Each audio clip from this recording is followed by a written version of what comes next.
ची सुरुवात कधीपासून झाली तुझ्या? बॅटी धरायला लागल्या, फिल्डिंगसाठी कधी उतरलो, कधी बाहेर बसलो? कोणती टुर्नामेंट किंवा मॅच राहिली, ती मॅच खेळल्यानंतर सूरज गोंदले हे नाव सगळ्यांच्या तोंडावर आले आणि एक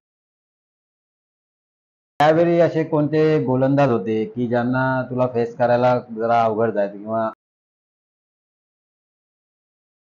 तुझा बॅड पॅच कधी आलेला आणि उभरते खेळाडू आपण म्हणू शकतो. त्यांच्यापैकी तुझा आत्तापर्यंत फेव्हरेट कोण आहे? म्हणजे आत्ताच की आत्ताचे जे यंगस्टर आहेत, ते आपल्या सीनियर्सची रिस्पेक्ट तेवढी करतात का? त्यांचे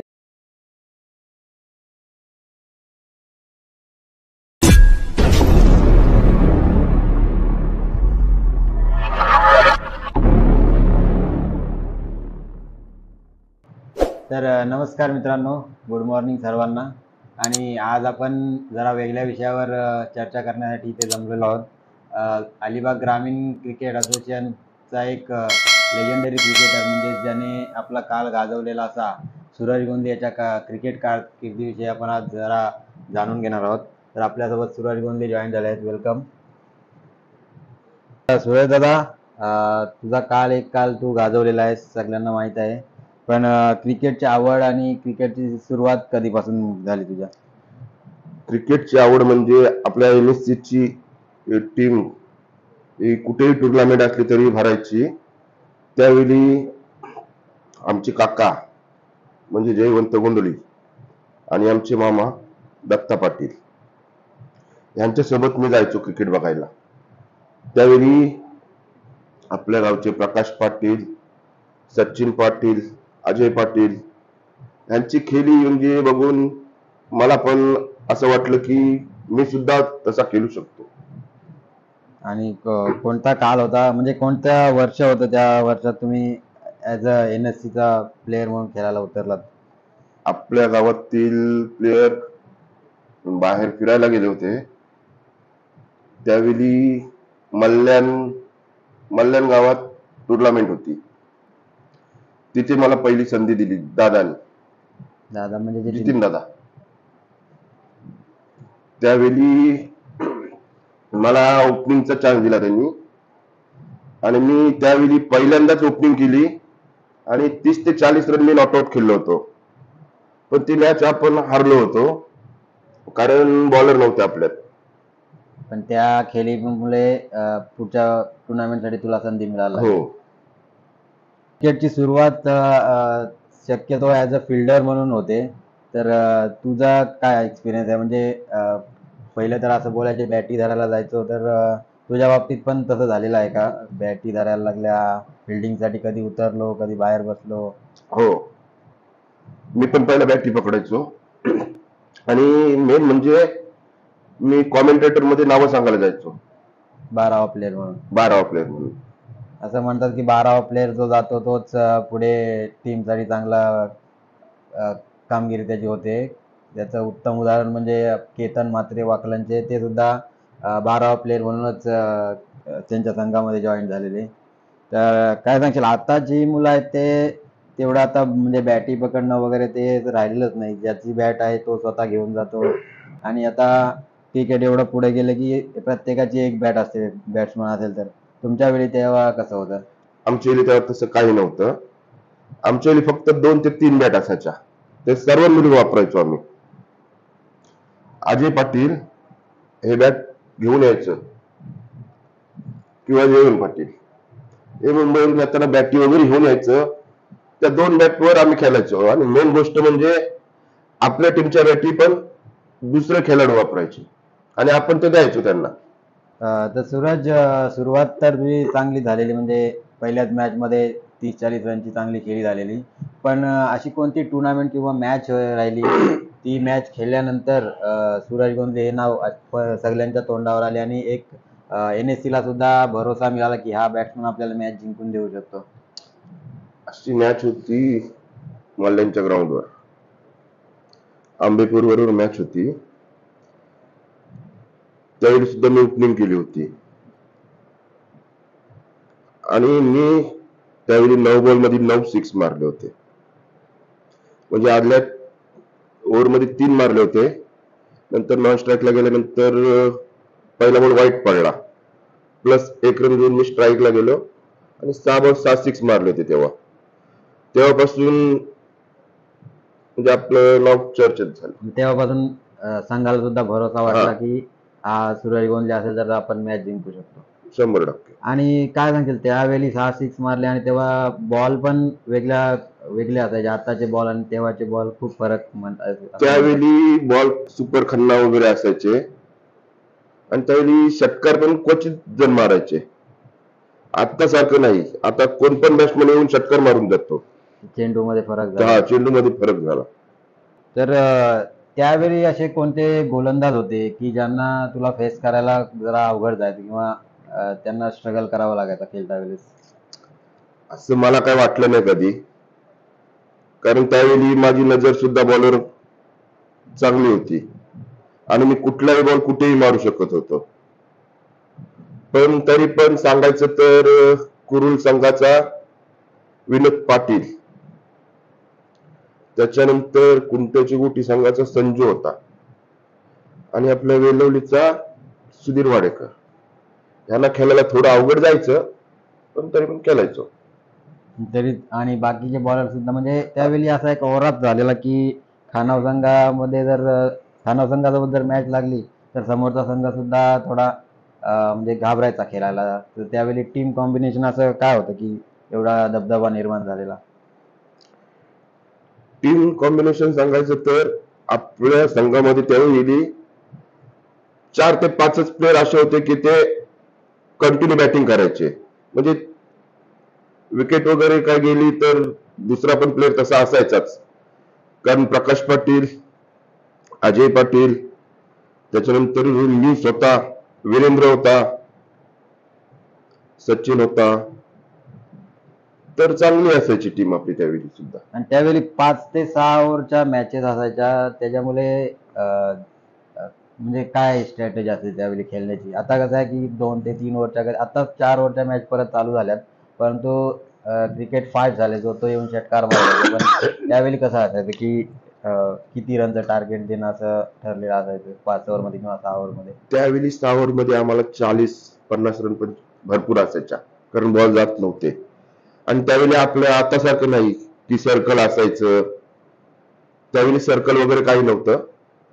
पहिल्यापासून फिल्डिंग लांब असायची, त्याच्यामुळे आम्हाला 2-3 रन पण म्हणजे अशा धावून काढायला जमायचं. आणि अजून एक म्हणजे हायलाईट आहे की अजय पाटील आणि सूरज गोंधले ही जोडी म्हणजे त्यावेळी खूप गाजलेली. खरं तर या तुम्ही मुंबईमध्ये जाऊन मला वाटतंय रायगड बाजार संघाकडून मुंबईमध्ये जाऊन सुद्धा मोठमोठ्या टुर्नामेंट ICICI मध्ये, ICICI बँकेमधून आणि रायगड बाजारमधून पण मला वाटतं गेलेत. ICICI बँकेमधून बाबू दक्षीकर यांच्या मार्फत तुम्ही गेले. बरोबर. तर काय सांगेल त्याच्याबद्दल? त्यावेळी एक सामना असा झाला होता बोरपाड्याच्या ग्राउंडवर, थेरुंडा विरुद्ध खाना. थेरुंडा संघामध्ये, थेरुंडा टीम तर तुला माहित आहे, त्या संघामध्ये बाबू दक्षीकर खेळत होता आणि आपली एक मॅच होती मल्ल्याणला. तर तिथे अजय पाटील आणि मी खेळत होतो आणि बोरपाड्याला मॅच चालू झाली होती. टॉस उडवला होता आणि मी आणि अजय भाऊ मल्ल्याणमधून बॅटिंग करून निघालो बाईकवर. आणि बोरपाड्याला ज्यावेळी पोचलो त्यावेळी बॅटिंग करत होतो महेश थळे. त्यांनी पहिल्या 2 ओव्हर मध्ये मस्त रन मारल्या होत्या आणि विकेट गेली. मी तिथे पोचलो आणि विकेट गेली. त्याच्यानंतर मग तिथूनच उतरलो, म्हणजे आपल्या प्लेअर लोकांच्यात गेलो नाही, कारण पॅड वगैरे लावूनच होतो मी. गाडीवर उतरलो आणि तिथूनच मी डायरेक्ट ग्राउंड मध्ये गेलो. त्यावेळी जानू हले बॉलर, टॉपचा बॉलर होता. आणि त्यावेळी स्पिन गोलंदाजी स्पिन वगैरे करायचा तो. तर त्यावेळी मी त्या बॉलरला 5 बॉल 5 सिक्स मारले होते तिथे आणि 6वा बॉल षटकारावर अडवला माझा, त्यावेळी ड्रॉप झाला. आणि त्यावेळी आम्ही काहीतरी 6 ओव्हरला 103 रन वगैरे मारल्या होत्या. त्याच्यानंतर त्यांची इनिंगला सुद्धा बाबू दक्षीकरने जवळजवळ 50-60 रन एकटा खेळला होता. ती मॅच सुद्धा लास्ट ओव्हर पर्यंत गेली आणि तेव्हा तिथे आपण जिंकलो. आणि ती खेळी बघून मग त्यांनी तुम्हाला ती प्रमोट खेळी बघून केलं. त्यांनी मला आणि अजय भाऊला खेळण्यासाठी बोलावलं होतं मुंबईला. अंधेरीला होतं मॅच, टुर्नामेंट होती अंधेरीला. तिथे सुद्धा आम्ही वन साइड फायनल मारली होती आणि त्यावेळी तिथे बाबू दक्षिकर हा मॅन ऑफ द सिरीजचा मानकरी झाला होता. तर तू ज्यावेळी खेळत होतास त्यावेळी अजून असे म्हणजे कोणते गोलंदाज फलंदाज होते की त्यांची खेळी तर चांगली होती, परंतु काही कारणास्तव किंवा जॉब असेल किंवा काही फॅमिलीचं कारण असेल त्याच्यामुळे त्यांना क्रिकेट सोडावं लागलं, पण त्यांनी जर त्यावेळी कंटिन्यू केलं असतं तर ते सुद्धा म्हणजे चांगले क्रिकेटर झाले असते. असे कोणते आहेत असे सांगू शकतोस तू? त्याच्यामध्ये सुधीर वाडेकर एक नाव होतं आमच्या वेळी. म्हणजे मी त्यांच्या नंतरच खेळायला लागलो, त्यांचं बघूनच मी शिकलो. तो एकमेव असा खेळाडू होता की कुठल्याही ह्याला तो मॅच फिरू शकत होता आणि आपल्या भागातील आयकॉन खेळाडू हा तोच पहिला असेल. तो थेरंडा संघामधून पण खेळायला जायचा. त्याच्यानंतर राजू शिंदे एक होता, त्यांच्याच संघाचा भाग होता तो, त्याची सुद्धा बॅटिंग चांगली होती. त्याच्यानंतर राजेंद्र म्हात्रे हा सुद्धा होता. सुनील पाटील हा आपल्या गावातील म्हणजे अभिनव खानाव ही टीम सुरेश पाटीलनी बनवली होती. त्याच्यामध्ये आपले सुद्धा 2-3 आयकॉन जायचे खेळायला. दत्ता पाटील असायचा, आपला नाना वसंत गोंधळी, त्याच्यानंतर जयवंत गोंधळी, यांना सुद्धा सुरेश पाटील खेळायला घेऊन जायचा.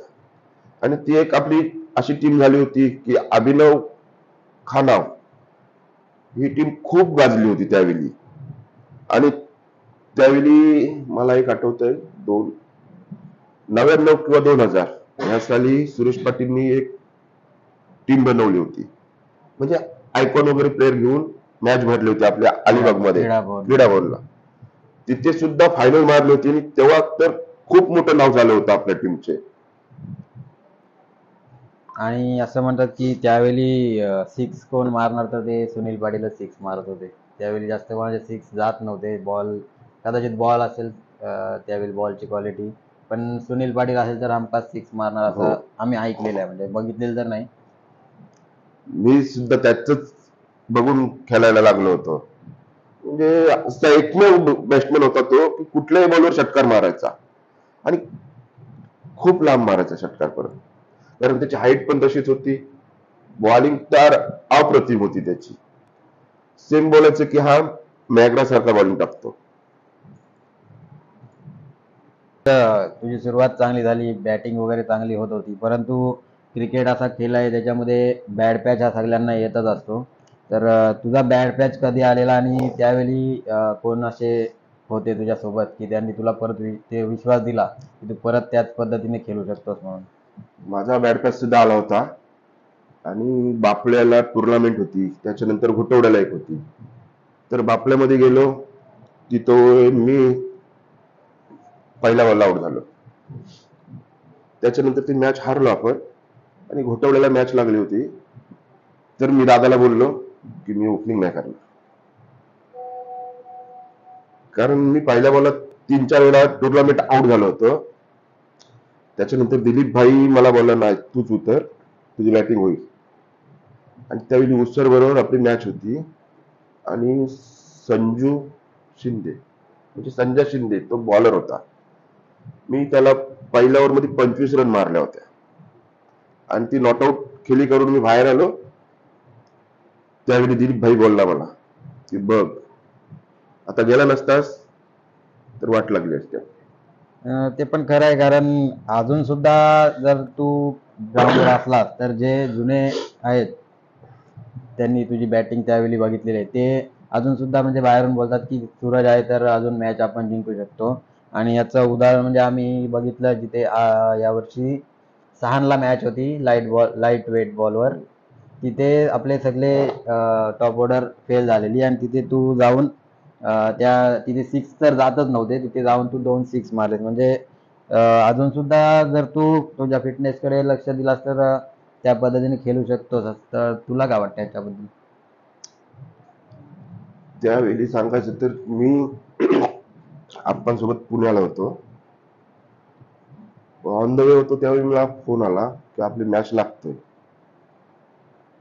मी खूप फास्ट आलो आणि 6 पर्यंत पोहोचलो त्यावेळी आपली मॅच चालू झाली होती. तर मी तिथेच उतरलो. कपडे वगैरे हे केले, शूज नव्हते. परंतु मला आप्पांनी भरपूर सपोर्ट केला त्यावेळी पण. कारण जिथे मॅच असेल तिथे मला ते जायला सांगतात खेळायला. आणि त्यावेळी सुद्धा असंच झालं की मी तिथे उतरलो आणि गाडी घेऊन आप्पा घरी आले. आणि मग मी कीपरच्या पाठी गेलो. त्याच्यानंतर ओव्हर झाल्यानंतर अजय भाऊंनी वगैरे मला बोलावला. तर सनी बाहेर बसला, मला शूज दिलं, मी उतरलो. त्यावेळी त्यांचा स्कोर काहीतरी 32-33 वगैरे झाला होता. आणि ओपनिंगला मला वाटतं मुन्ना वगैरे उतरला होता. तर मुन्ना दुसऱ्या बॉलला आउट झाला तिथे पण. 4-5 विकेट गेल्या. त्याच्यानंतर तुम्ही आवाज दिलात पाठवून की सूरजला उतरवा. कल्पेश वगैरे सर्व होते तिथे. त्यावेळी मी गेलो, कारण आपल्याला त्या बॉलवर खेळायचा अनुभव होता थोडा, कारण मी लाईट वेट वर भरपूर वेळा खेळलोय. आणि तिथे जाऊन मी त्यावेळी 2 षटकार मारले. आणि आपल्या जे जुने प्लेयर होते ते इकडे पॅन्डल मध्ये बसले होते. हेमंत पाटील, प्रकाश पाटील, वीरेंद्र, आपला बाबू वगैरे सर्व तिथे बसलेले. त्यांनी सुद्धा आवाज दिला की मला उतरवायचा. आणि त्यावेळी बोलले आता सूरज आला म्हणजे 1-2 षटकार पाडणार. आणि त्यावेळी त्यांनी मारले होते तेव्हा. तेच आता जर एवढा विश्वास अजून गावाचा तुझ्यावर आहे तर तू अजून थोडी मेहनत करून पुन्हा त्याच जोमाने म्हणजे त्याच पद्धतीने बॅटिंग तुझी होऊ शकते असं सगळ्यांना वाटतंय. तर त्याच्यासाठी तू काय प्रयत्न करशील? होऊ शकतोय, पण थोडा प्रॅक्टिस मुलं मला म्हणजे प्रॅक्टिस करायला पण टाइम नाही भेटत. यावर्षी काही आहे का प्लॅन थोडा प्रॅक्टिस मध्ये येऊन पुन्हा? प्लॅन तर आहे यावेळी, पण आता 40+ पण ट्रेंड चालू झालेला आहे. त्यामुळे मी जानेवारीमध्ये 40+ होणार. आणि 40+ मध्ये पण मला खेळायला संधी मिळेल. नक्कीच. तर अजून एक होतं की आताची यंग पिढी आहे त्यांना काय सांगशील क्रिकेटमध्ये जर थोडं म्हणजे सक्सेस व्हायचं असेल तर त्यांनी कोणत्या गोष्टींकडे लक्ष द्यायला पाहिजे? तर तसं सांगायचं तर ज्यावेळी प्रॅक्टिसला जातात आपली मुलं किंवा आणखी कुठली, तर प्रॅक्टिसला गेल्यानंतर त्यांनी एकच फोकस करायचा की आपला मोबाईल बाहेर ठेवायचा. आताची मुलं काय करतात, प्रॅक्टिस करायला जातात, मोबाईल खिशव्यामध्ये ठेवतात, बॅटिंग झाली की चौकार जवळ येणार, मोबाईलवर मोबाईलवर राहणार. तिथे आणखी 2-3 फिल्डर येणार, ते त्यांच्या गप्पा गोष्टी चालू असतात. म्हणजे कॅच वगैरे तिथे त्या जागेवर गेला तर हे नसतात तिथे. त्याच्यामुळे मी त्यांना सांगणार आहे की ज्यावेळी प्रॅक्टिसला जाल त्यावेळी मोबाईल बाहेर ठेवून प्रॅक्टिस करा. एक महत्वाचं विचारायचं होतं की आत्ताचे जे यंगस्टर आहेत ते आपल्या सिनियर्सची रिस्पेक्ट तेवढी करतात का? म्हणजे त्यांचे सल्ले त्यांना महत्वाचे वाटतात का? तर खरा तर सिनियरचा रिस्पेक्ट केला पाहिजे, परंतु असं नाही होत.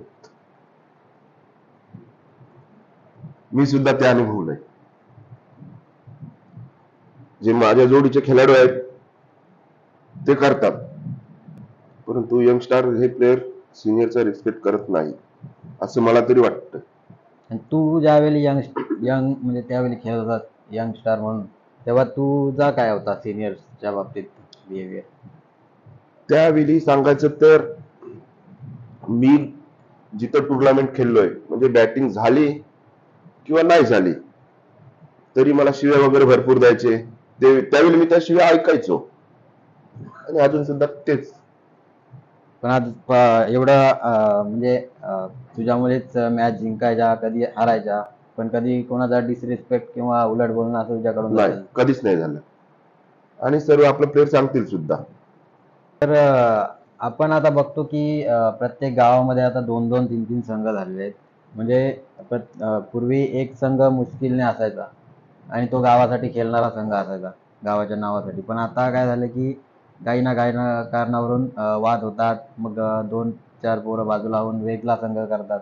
परंतु NSC खाना एकमेव असा संघ आहे जो माझ्या माहितीमध्ये तरी अजूनपर्यंत त्या संघामध्ये संघफुटी झालेली नाही आणि अजूनही NSC खाना A आणि B हे 2 संघ खेळत असतात. तर काय सांगतील याच्यामागे कोणाचं एवढं योगदान आहे? याच्यामध्ये सांगायचं तर जितीन दादा, निलेश, अजय भाऊ हे म्हणजे आपल्या खेळाडूंमध्ये वाद होऊन देत नाही. आणि जरी वाद झाला तरी ते त्यांना समजावून सांगतात की खेळामध्ये वाद करू नये. आणि ते हेच चालू आहे अजूनपर्यंत. म्हणजे आपल्या संघामध्ये असं हे झालेलं नाही आणि यापुढे होणार सुद्धा नाही. आणि आम्हाला असं आम्ही ऐकलंय की असं त्यावेळी जेव्हा म्हणजे आता तर स्पॉन्सरशिप पहिल्यापासूनच जितीनदाच करतोय. पण त्यावेळी सुद्धा मुंबईवरून येऊन अजय पाटील असतील, जयवंत पाटील असतील हे तुम्हाला घरोघरी हे न्यायला यायचे मॅचला जाण्यासाठी. त्यांचं काय योगदान आहे त्यावेळी? त्यावेळी पण असं होतं, जयंत पाटील, अजय पाटील आला, आपली मॅच असेल तर सकाळी लवकर मला फोन करणार. आणि त्यावेळी मी बाईक घेऊन सगळ्यांच्या घरी जायचो की आपली पहिली मॅच आहे की दुसरी मॅच आहे. सर्वांच्या घरी जाऊन त्यांना उठवायचो, चला बाबा आपल्याला मॅच खेळायला जायचं आहे. पण आता ह्या यंग पिढीमध्ये मला तसं कधी दिसलं नाही की आपले पेर कोणाला बोलवायला जातात की नाही. जो तो येतो, झाडाखाली बसतो, तिथून निघून जातो. पण आता असं आहे की स्वतः स्पॉन्सर सगळ्यांना फोन करून बोलत असतात, बोलवतो की हो आपली मॅच आहे, मॅच आहे. हो, निलेश कंटिन्यू मेसेज टाकतो किंवा फोन करतो की किंवा आपली मॅच आहे. किंवा जितीनदा किंवा सगळ्यांना. दादा दादा मेसेज टाकतो आणि सांगतो उद्या आपली पहिली मॅच आहे. तर तुझ्या एक्सपिरियन्स वरून असं काय सांगशील की आताचे जे यंगस्टर आहेत, उभरते खेळाडू आपण म्हणू शकतो, त्यांच्यापैकी तुझा आतापर्यंत फेवरेट कोण आहे? म्हणजे आत्ताच्या सिच्युएशनला गोलंदाज किंवा फलंदाज कोण किंवा ऑलराऊंडर? ऑलराऊंडर असा मला तर कुरुल संघाचा गौरव पाटील. तो आता 18-19 वर्षाचा आहे आणि खूप आयकॉन म्हणून खेळायला जातो त्याची तो. बॅटिंग सुद्धा चांगली आहे, बॉलिंग सुद्धा चांगली आहे आणि फिल्डिंग सुद्धा चांगली आहे. त्याच्यामुळे तो एक प्लेअर चांगला आहे. आणि बाकीचे जे आपले म्हणजे आहेत यंगस्टर, त्यांच्यातील कोण, त्यांची मी नावं घेतो एक एक. त्यांचे चांगले गुण आणि त्यांनी अजून त्यांच्यामध्ये काय सुधारणा केली पाहिजे जेणेकरून त्यांचा खेळ अजून सुधारेल. तर पहिला असेल आपला आकाश गोंदली, गुड्ड्या. त्याचं सांगायचं तर त्यांनी जास्त बॅटिंगवर म्हणजे जास्त मी असं नाही बोलतो ऑलराऊंडरच आहे, पण त्यांनी थोडं संयमी खेळलं पाहिजे. आणि जो त्याच्यामध्ये राग आहे तो त्यांनी कमी केला पाहिजे. म्हणजे प्रत्येक वेळी बघ बॉलिंगला जरी गेला, बॅट्समनने जर षटकार मारला तर तो आणखी रागाने बॉलिंग टाकतो. तसं नाही झालं पाहिजे. शांत डोक्याने बॉलिंग टाकली तर तो अजून सक्सेस होऊ शकतो त्याच्यामध्ये. त्याचा पण विषय आहे की तो आयकॉन म्हणून खेळायला जातो, मोठ्या मोठ्या प्लेअर समोर चांगली गोलंदाजी करतो, परंतु जेव्हा आपल्या ग्रामीण असोसिएशन मध्ये खेळतो तेव्हा थोडासा मार खातो. तू मगाशीच तर बोललास ना, सिनियरचं सुद्धा त्यांनी थोडं ऐकलं पाहिजे. आणि याच्यामध्ये दुसरा आपलाच प्लेअर असेल गुड्डू पुलेकर, म्हणजे सिद्धांत पुलेकर. तो सुद्धा आता म्हणजे 2-3 वर्षामध्ये चांगला नावावर पाहिलेला आहे. त्याच्यासाठी काय सांगशील? त्याच्यासाठी मी सांगेन की त्यांनी थोडी प्रॅक्टिस वाढवली पाहिजे. त्याची बॅटिंग मस्त आहे, त्यांनी सुद्धा थोडं फोकस केलं पाहिजे. आणि तर त्याच्यामध्ये मला एक थोडं हे वाटतंय की तो जास्त शॉट ठरून खेळतो. ठरून नाही खेळलं पाहिजे, जिथं बॉल येईल तिथं मारलं पाहिजे. त्याला मी एकच सांगत की तू कुठलाही शॉट ठरून खेळू नको. बॉल येईल त्याप्रमाणे खेळला हा, पाहिजे. त्याच्यामध्ये दुसरं आपण नाव घेऊ मुन्ना ठाकूर. म्हणजे मुन्ना ठाकूर सध्या चर्चेमध्ये असलेलं नाव आहे अलिबाग क्रिकेटमध्ये. तर त्याच्यासाठी काय सांगशील तू? त्याचा कोणता पॉईंट तुला आवडतो आणि कोणत्या याच्यावर त्यांनी काम केलं पाहिजे म्हणजे अजून त्याची खेळी सुधारेल? त्याचं सांगायचं तर तो चांगला ऑलराऊंडरचा आपल्या टीमचा, पण त्याने आत्ता त्याचं वय कमीत कमी 20 वर्ष असेल. त्याने फिटनेस कडे थोडा लक्ष दिला पाहिजे. तर आमचं कसं आता वय सुद्धा झालं आणि काही जॉब मुलं पण आम्हाला प्रॅक्टिसला वगैरे जाता येत नाही, पण त्यांनी फिटनेस कडे थोडं लक्ष दिलं पाहिजे, तो अजून चांगला सुधारेल. तर याच यंगस्टरच्या यादीमध्ये आपण करण म्हात्रेला सुद्धा बघतो की आयकॉन म्हणून आता तो खेळायला वगैरे बाहेर जातो. तर त्याच्यासाठी काय सांगशील तू? करण मात्रेचा गेम चांगला आहे. तो सुद्धा असाच रागीट, म्हणजे कोणी कॅच सोडला तर त्याच्यावर तो चिडणार, बॉल सोडला तरी तो चिडणार त्याच्यावर. परंतु त्याच्याकडून ज्यावेळी कॅचेस वगैरे ड्रॉप होतात तेव्हा त्याला कोण बोलत नाही. त्याने सुद्धा समजून घ्यायला पाहिजे की त्याचा गेम चांगला आहे. त्याने सुद्धा रागावर थोडं कंट्रोल करायला पाहिजे, थोडं ॲग्रेशन कमी केलं. ऍग्रेशन कमी करायला पाहिजे. आणि अजून एक आपल्या असोसिएशनचा ऑलराऊंडर खेळाडू आहे तो म्हणजे सुहास थेले. तो सुद्धा म्हणजे असोसिएशनमध्ये जर 10 टुर्नामेंट झाल्या तर त्याच्यामध्ये 4 टुर्नामेंटमध्ये तो मॅन ऑफ द सिरीज असतो. त्याच्यासाठी काय सांगेल? त्यांनी कोणत्या गोष्टीवर त्याचा फोकस केला पाहिजे म्हणजे अजून गेम सुधारेल त्याला? सुहास थले तसा मला काही हे नाही वाटत.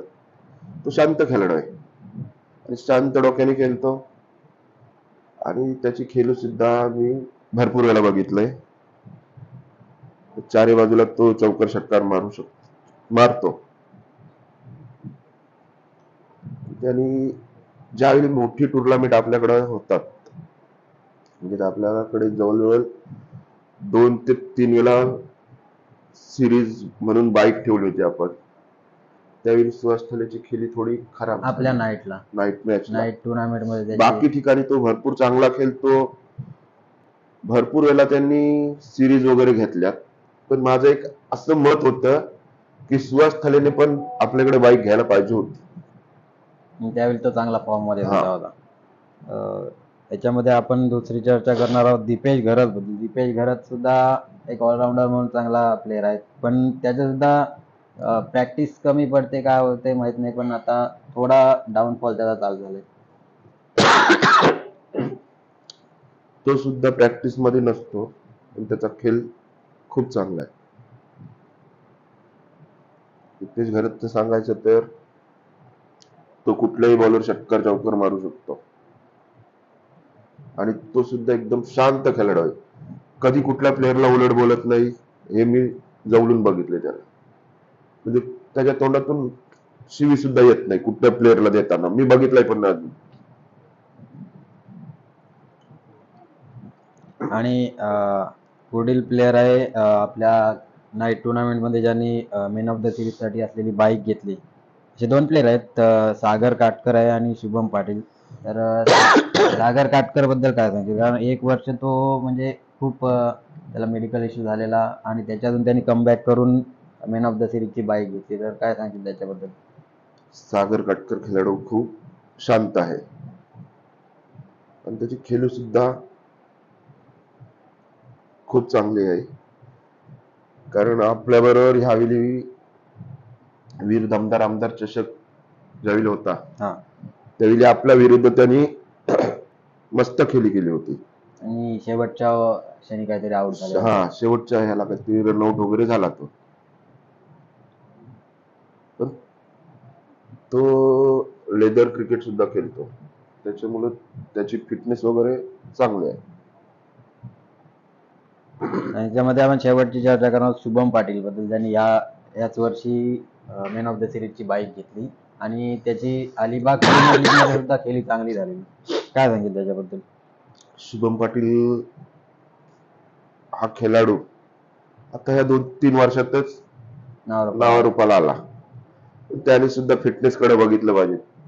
तुला सुद्धा माहित असेल तो मुन्नाची आणि त्याची बॉडी लँग्वेज सेमच वाटते. तर त्यांनी अजून त्याला क्रिकेट खेळायचं असेल तर त्यांनी थोडं फिटनेस कडे सुद्धा लक्ष दिला पाहिजे. तर चांगलं ज्या ज्या प्लेयर्सची नावं घेतलीत त्यांनी जर एक सिनियर प्लेयर म्हणून त्याचं जर सजेशन ऐकलं तर नक्कीच त्यांना फायदा होईल. त्याच्यावर थोडा विचार करावा यांनी. आणि कोणतीही टुर्नामेंट असेल तर समालोचक खूप महत्त्वाचा असतो. कारण समालोचक हा इनडायरेक्टली बॅट्समन किंवा बॉलरला टिप्स त्याच्याकडून मिळत असतात. फक्त त्या प्लेयरनी त्या ग्रॅब करायच्या असतात त्यावेळी तो काय सांगतोय. तर तुझ्या वेळी म्हणजे तुझ्या फेवरेट कॉमेंटेटर आता कोण सांगू शकशील? तू खेळत होतास त्यावेळी किंवा आता?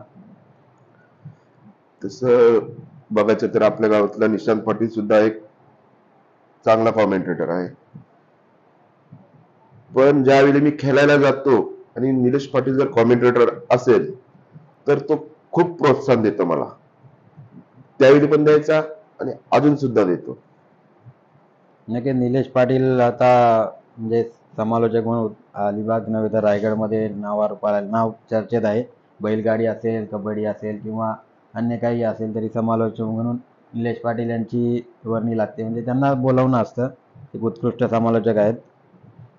आता क्रिकेटमध्ये असं जादूटोणा वगैरे चालतो का? म्हणजे बैलगाडीमध्ये वगैरे तर ती चर्चा असते बैलगाडी शर्यतीमध्ये. पण क्रिकेटमध्ये पण तसं काही चालतं का? लिंबू वगैरे काय असेल? म्हणजे त्या अंधश्रद्धा इनडायरेक्टली.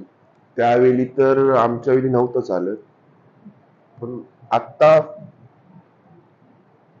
म्हणजे आता असं ऐकायला येतं की क्रिकेटमध्ये जादूटोणा करतात. मोठी टुर्नामेंट असेल तर. मोठी टुर्नामेंट. कारण माझा मित्र बॅटवाला म्हणजे आपला नितेश पाटील कोरलईचा, मी त्याच्याकडे जातो कंटिन्यू. म्हणजे कसा काय प्रॉब्लेम झाला बॅटला वगैरे, आणि आपल्या घरातली पोरं सुद्धा मला सांगतात की नितेशला फोन कर आणि सांग बॅटचं असं झालंय तसं झालंय. तो लगेच करून देतो. पण त्यावेळी त्यांनी मला सांगितलं होतं एक स्टोरी की कोणाची तरी बॅट त्याच्याकडे आली होती रिपेअरला. तर बॅट मध्ये त्यांनी काहीतरी असा अबीर गुलाल वगैरे आतमध्ये दांड्यामध्ये टाकला होता. त्यावेळी मला सांगितलेलं की असं असं करतात. तुझं काय मत आहे? याच्यावर किती विश्वास ठेवावा? विश्वास ठेवायला नाही पाहिजे. पण मी सुद्धा एक वेळ बघितलं होतं ते. घोटवड्याला नाईट टुर्नामेंट होती, फर्स्ट नाईट टुर्नामेंट. त्यावेळी आपण सेकंड रनरअप होतो का? हा, नवगा बरोबर आपण नवगा मॅच बरोबर हारलो. फायनलला हरलो होतो. पण त्यावेळी आम्ही मॅचच्या अर्धा तास आधी ग्राउंडवर पोहोचलो होतो, जयवंत पाटील आणि मी. तर आम्ही जो पोल आहे ग्राउंडवर तिथे गेलो होतो. तिथे लिंब वगैरे असं हे केलं होते. अच्छा, मग त्यावेळी अंधश्रद्धा केलेली हा, तिथे. एक चर्चेतला विषय म्हणजे नवतरुण क्रीडा मंडळाची नाईट क्रिकेट स्पर्धा. अलिबाग नव्हे तर पूर्ण रायगडमध्ये नावारूपाला आलेली स्पर्धा आहे. म्हणजे जे जे आयकॉन प्लेयर आहेत ते अक्षरशः त्यांच्या इंटरव्ह्यूमध्ये बोललेले आहेत की आम्ही खानावची नाईट खेळण्यासाठी आतुर असतो म्हणून. तर ह्या सक्सेस मागं किंवा यशामागं काय आहे? कोणाचं श्रेय आहे? नक्की आप्पांचं, दादा आणि आपली NSची टीम. कारण मला आठवतंय मी तिथे भरपूर टुर्नामेंट खेळलोय. त्यावेळी आपलं ग्राउंड असं नव्हतं. खूप खडे असायचे तिथे, काच वगैरे असायचं. काचा खडे वगैरे खूप असायचे. त्यावेळी तुला सुद्धा आठवत असेल, ज्यावेळी पहिली टुर्नामेंट झाली त्यावेळी आपणच तिथे झाड वगैरे हातात घेऊन 7-8 जणांनी ते टोटल ग्राउंड टोटल आपण साफ केलं होतं. त्याच्यानंतर तिथे दादानी ते हळूहळू आपण डेव्हलप करू. पहिल्या हा, वर्षी फक्त माती होती. माती होती. त्याच्यानंतर नंतर मग लॉन वगैरे करून ग्राउंड मस्त केले आता.